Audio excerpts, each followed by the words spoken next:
everyone on the World Wide Web. We have another banking update video stock analysis real quick for U.S. Bank Corp. We're going over the top banks in the United States. We're going to find out if we can find anything goofy on these balance sheets that should alarm us. This one is U.S. Bank Corp. USB is the ticker symbol. I do these by the flight of my pants. I just make a word up? This company is worth market cap $62 billion. They are not one of the bigger banks. They are in the top 10 though. Let's take a look at their stock performance. 5-year, you lost 23%. 1 year, you lost 24%. 6 months, 10%. 1 month, ouch. 5 days. This is everybody's worrying about silicone getting out. They got decimated recently. This was a $47 stock last week. Now it's worth 40.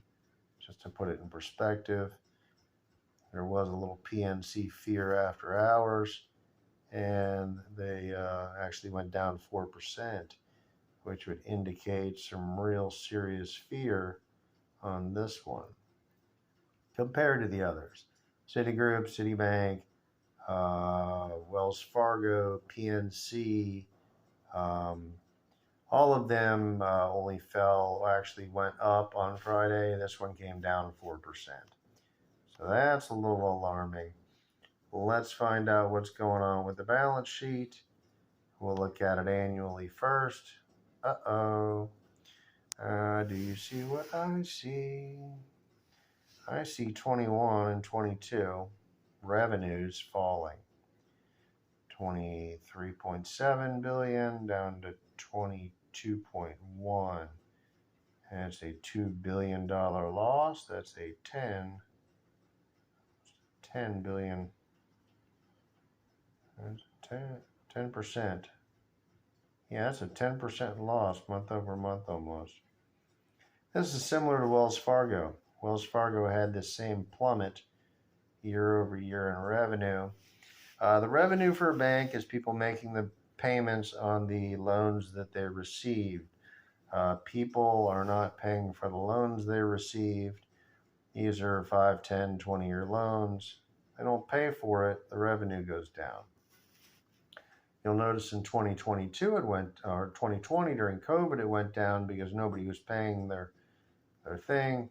The government made laws saying you don't have to pay your mortgage, you don't have to pay your rent, you don't have to pay for all sorts of stuff. And the banks made deals and concessions with everyone to delay payments and whatnot. Those delayed payments caused a spike for 2021 as everybody started paying again and probably made up for some payments.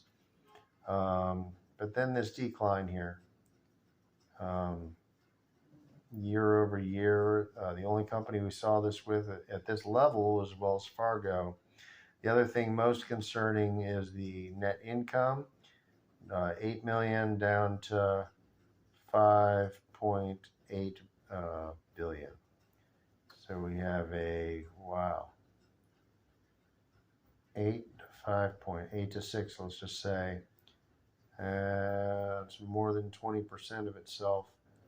That is 25% of itself of its profit that it lost year over year.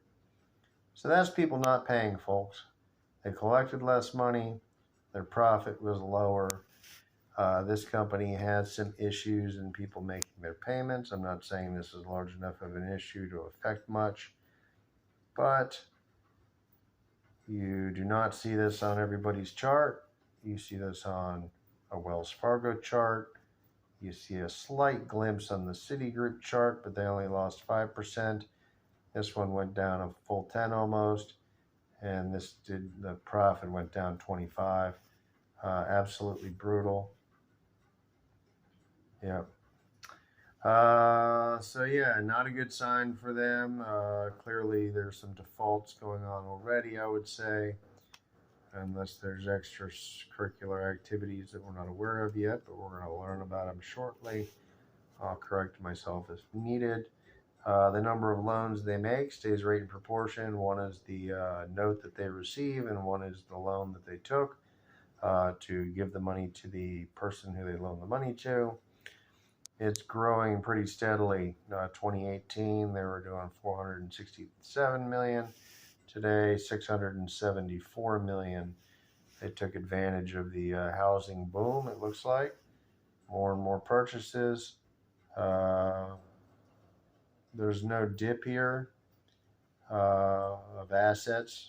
So obviously they're clearly writing deals. They're clearly writing new deals. They're clearly writing new business all the way through 2022. Hopefully that's not on houses. That could mean bad things for the future.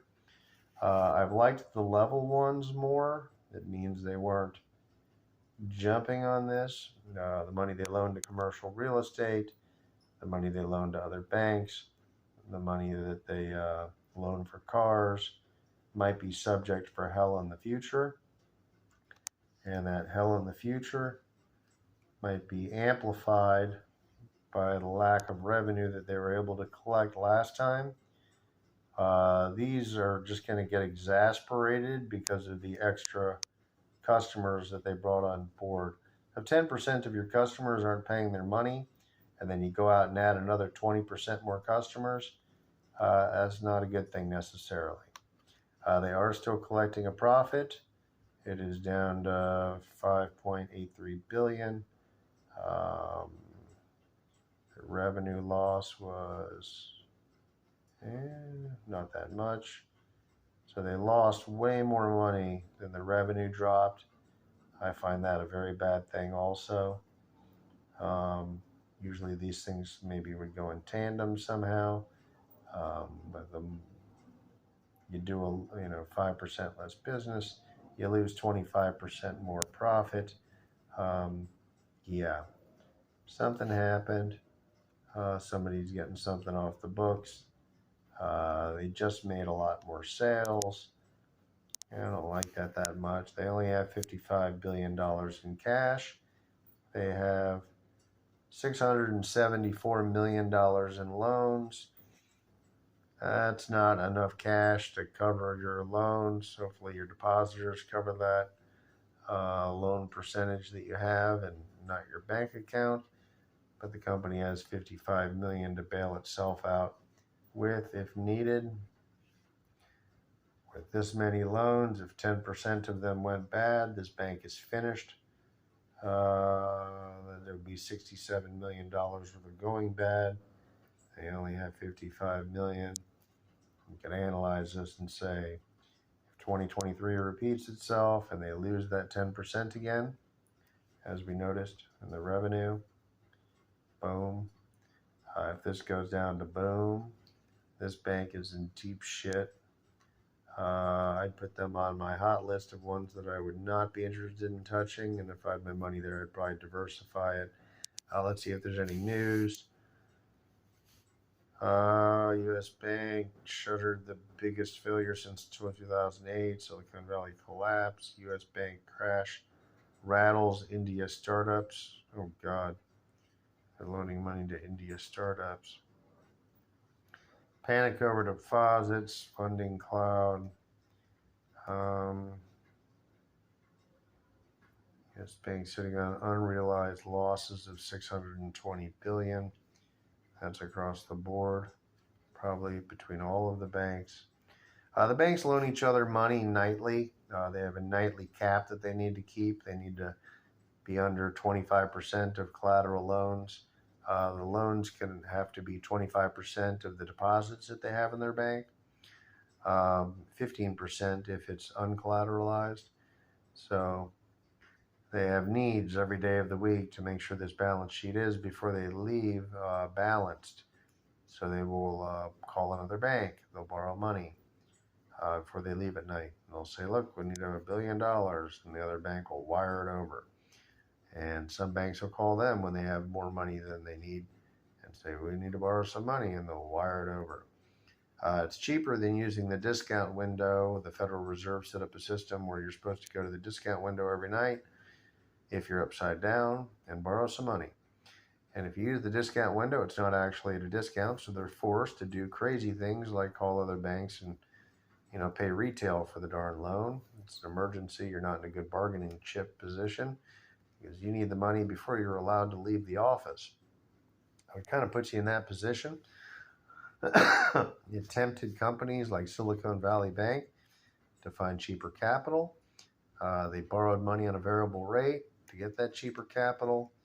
And those rates, when they were paying it back, went up and up and up and up and up as the interest rate went up. Then they couldn't afford it anymore. The Dodd-Frank rule had some side effects that seemed to be stemming into the banking industry, forcing these people to act different. I'm not saying the rules aren't good. It's probably some really, really good rules. There should obviously be a amount of depositors that you have for the thing, but forcing the banks to every night to right this ship is creating a whole new bunch of circumstances. The discount window should be cheaper than other banks. It should actually be a discount, kind of like it's called. They should get a special rate for borrowing money because they are banks and they are stimulating the economy. It shouldn't be more expensive to use the discount window than the general public gets. It's kind of an emergency window. It's kind of like calling the veterinarian at 3 in the morning, the plumber at 3 in the morning. You're going to pay triple. The federal government should have a cheaper system at the discount window to get the money. Then people would use it and they wouldn't be doing nutty things after hours, including grabbing some money from time to time on variable rates, which they have done in Silicon Valley, and I'm sure many others have done its place. The PE on this stock, we're just looking at them, 11. We just looked at a couple that were sitting around 9. Do I like this one at 11? No. It doesn't look as pretty as PNC did at 9. The price is too high. That PE needs to come down to 9. Why? Well, they lost revenue last month. People aren't paying for their shit. On the are we growing at bigger level, that justifies the higher PE. But like I said, this could be a bad thing to do. This could have been a bad growth. You don't want to add more customers when you're losing more money on each customer. These houses and apartments and buildings and commercial complexes and cars are a whole hell of a lot more expensive. As they cheapen, will people default? I don't think so on the awesome rates that they received when they bought it. They probably didn't get as great a rates during most of 2022, but they continued to sell. They continued, they're writing 7% mortgages today probably. That probably helps them out a lot. And let's just hope they're not tied to it. If they're tied to variable rates, they are screwed. They have been losing money on the people not making their payments, and for that reason, and the recent growth coupled with it, I'm going to do a thumbs down on this one. A couple of the banks I've reviewed showed this same decline, 23.768 to 22.1. They lost 10% of the revenue year over year. That's a dangerous thing to see unless COVID hits. It's usually level, or it grows, or people pay off their loans and they have less loans in the future, they'll have less. But this was people not paying their loans, I would imagine. And that is a bad sign. Especially if you made multiple mistakes at the same time, then you're in trouble. So I'm going to put this one on my shit list until it comes down to 30. That's where I would want this thing. And in the banking crisis, worry, panic, whatchamacallit, I like this one at 20. It could hit 0 though, so be careful, do your homework, wait till this little panic is over. You might have a good buying position coming up here in the near future. Thank you very much. I'm James. Thank you for watching my channel. Please like the video and subscribe to my channel. I am done with banks for the day. If you want to check out the other ones, look at my other videos. They kind of compare the balance sheets. You can kind of get a feel for who's going in what direction and who's not going in what direction. Um, Exposure to the SVB crisis should be announced by these companies. Wells Fargo was responsible enough to come out with multiple. Um, here we go. We finally got an article on it. What the SVB financial collapse means for a U.S. bank. So that's just in general, or are they talking about U.S. Bank, the company? It doesn't say Bank Corp. Um,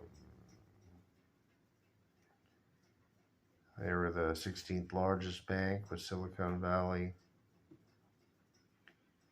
Just 2 days after the company raised capital and solid assets below cost, the FD, they just jacked up the stockholder again right before they closed.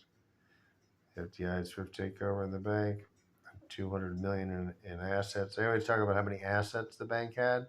The bank had $480 million on deposit. That's the real number. They keep talking about how many assets they have left.